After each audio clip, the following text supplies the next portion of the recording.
Le chiffre qui peut vous faire mettre la clé sous la porte. Aujourd'hui, j'aimerais vous parler d'une habitude qui peut faire la différence entre le succès de votre entreprise ou bien mettre la clé sous la porte. Cette habitude, c'est de mesurer un chiffre bien précis, dont je vais vous parler dans un instant. Donc, tout d'abord, j'aimerais vous dire que le conseil que je vais vous donner est illustré par un excellent livre qui n'est pas encore traduit en français à ma connaissance, mais qui devrait pas tarder, je pense, qui s'appelle Small Giants. C'est un livre de Bo Burlingham. Et Bo Burlingham est un éditeur du magazine Inc. Magazine, très connu aux États-Unis. Et son livre est au sujet des entreprises qui choisissent d'être great, ce qui veut dire excellente, au lieu d'être big, ce qui veut dire grande. Donc, des entreprises qui choisissent l'excellence plutôt que la taille. Et le conseil que je vais vous donner ici, je préfère le préfacer avant de vous le donner. Le préfacer par justement le contexte de ce livre. L'idée de l'auteur, c'est de se rendre compte qu'en fait, quand on cherche tout le temps la croissance d'une entreprise, quand on essaie de toujours toucher plus de clients, faire plus de chiffre d'affaires, eh bien on a tendance à oublier d'autres choses qui sont peut-être plus importantes que la croissance du chiffre d'affaires. On a tendance à oublier la croissance du profit, parce qu'on se dit oui, je réinvestis tous ces profits pour développer l'activité, donc du coup, il n'y en a plus. On a tendance à oublier la croissance de la satisfaction des clients, l'amélioration des produits, la satisfaction au sein de l'équipe. Et donc, du coup, on a tendance à être trop concentré sur une métrique qui est le chiffre d'affaires, ce qu'en anglais, on appelle top line, et pas sur la métrique plus importante financièrement, par exemple, du profit, qu'on appelle le bottom line, parce que c'est en bas sur votre relevé de compte. On a tendance à se concentrer sur le top line dans plein de choses, en fait. Nombre d'employés versus combien nous rapporte chaque personne qui travaille dans l'entreprise. Nombre de clients versus en fait, combien on a de clients qui sont satisfaits. Et donc, le concept du livre, c'est que vous avez toujours le choix entre être excellent ou être plus grand. Et maintenant, j'aimerais vous parler justement, vous donner l'exemple donné dans le livre et vous parler aussi d'une anecdote qui m'est arrivée il y a quelques années où mon entreprise, après 2 ans d'existence, était en difficulté financière. Et elle était en difficulté financière parce que justement, j'avais du mal à faire le suivi de la situation financière. Je générais beaucoup de chiffre d'affaires, mais je ne faisais pas le suivi forcément de la profitabilité, de la rentabilité. Et un entrepreneur qui faisait partie d'un mastermind à qui j'ai présenté ce problème, j'ai présenté le problème au groupe et il m'a interrompu et il a dit « Sébastien, tu ne connais pas tes chiffres, mais moi je ne vais même pas aux toilettes sans savoir quels sont mes chiffres. » Genre littéralement entre ici et la salle de bain, je sais comment mes chiffres de mon entreprise ont évolué et toi non, et c'est un problème. Et donc c'est là que j'ai réalisé, mais en fait, il faut que je connaisse mes chiffres. Et ensuite j'ai réalisé que je ne savais pas, quels chiffres et en fait, dans une entreprise, il y a 2 types de renseignements, 2 types d'informations que vous devez mesurer régulièrement. Premièrement, vous avez les indicateurs de succès. Les indicateurs clés de succès, ce sont les indicateurs comme combien on a fait de chiffre d'affaires ce mois-ci, quel est notre profit ce mois-ci, donc par rapport à combien on a dépensé, combien on a fait de profit à la fin de l'année sur notre bilan, le résultat, etc., etc. Ce sont tous les chiffres qu'on peut mesurer après coup. Mais ce qui est important à retenir, c'est que ces chiffres qu'on mesure après coup, eh bien, il est un peu trop tard. C'est-à-dire, si vous attendez à la fin de l'année que votre comptable vous donne votre bilan, ce qui en général va finir par être en retard, ça dépend de la complexité de votre comptable, mais souvent, il ne vous le donne pas. Si vous finissez le 31 décembre, vous n'allez pas avoir votre bilan fini le 5 janvier. Donc, le temps qu'on vous donne les résultats, quelquefois, ça m'est arrivé par exemple, on nous donne les résultats en juillet pour l'année d'avant. Mon année fiscale se termine en septembre, donc sympa.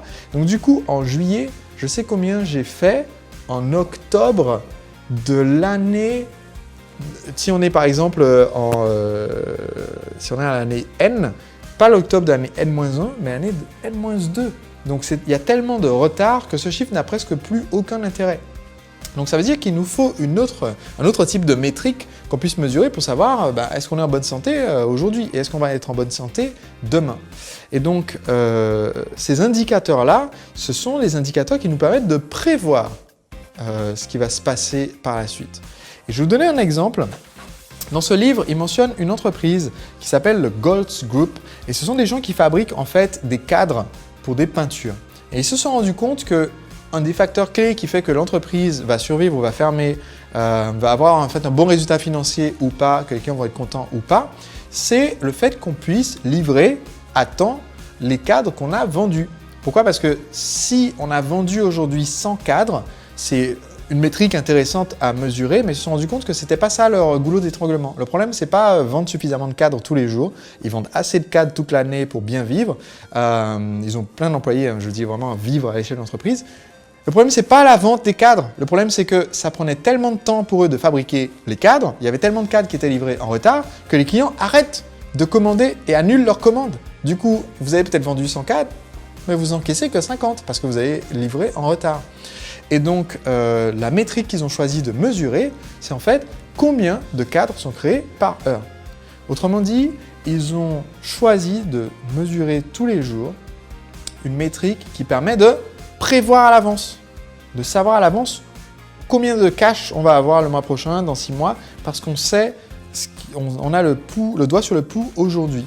Donc, ce qu'ils mentionnent là-dedans, c'est que ils disent on mesure toutes les heures, donc à la demi, donc à 3h30, à 4h30, à 5h30, on mesure en fait combien on a produit de la dernière fois. Et leur objectif, c'était de faire 100 cadres par jour, de fabriquer 100 cadres par jour, parce qu'ils en vendent 100 par jour. Et en fait, depuis l'existence de l'entreprise, ils avaient tout le temps des jours en dessous de cet objectif de 100 jours.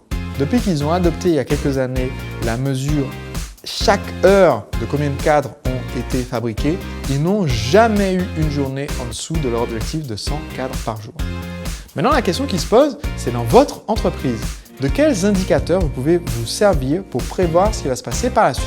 Je vous donne un exemple dans mon activité qui est valable pour beaucoup d'entre vous qui avez une activité hors ligne ou si vous avez une activité de type coaching, consulting.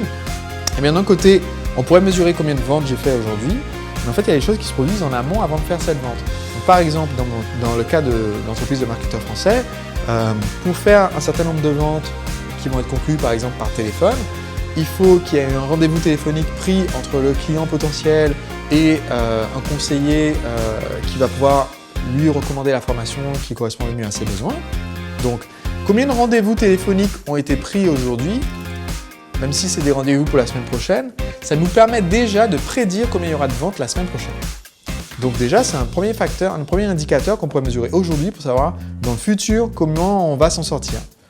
Ensuite, pour prendre des rendez-vous téléphoniques, il y a des clients qui nous contactent d'eux-mêmes pour demander rendez-vous.